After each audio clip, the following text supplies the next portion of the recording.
Welcome back. Today, we're diving into the most fundamental tools in the descriptive statistics toolbox: mean, median, and mode. These are three different ways to answer one simple question. What is the center of my data? The formal name for this concept is measures of central tendency. It's all about trying to find a single, typical value that can best represent an entire dataset. If you had a dataset of the heights of everyone in a room, a measure of central tendency would try to find the one height that is most representative of the whole group. First up is the mean, which is what we typically call the average.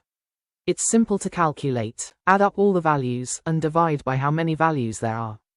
The mean is great, but it has one major weakness: it is extremely sensitive to outliers, or extreme values.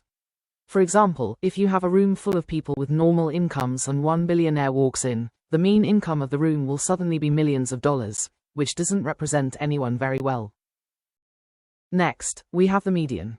This is the middle value when you line up all your data from smallest to largest.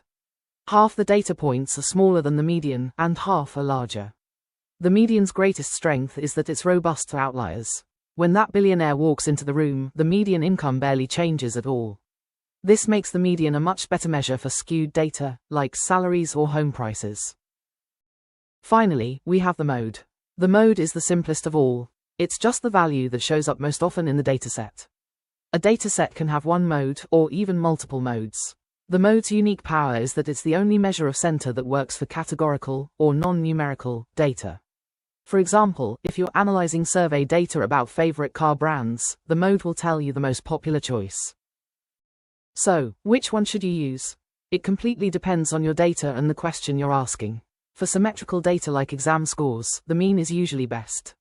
For skewed data with outliers, like income, the median is your go-to. And for categorical data like favorite colors, the mode is your only choice.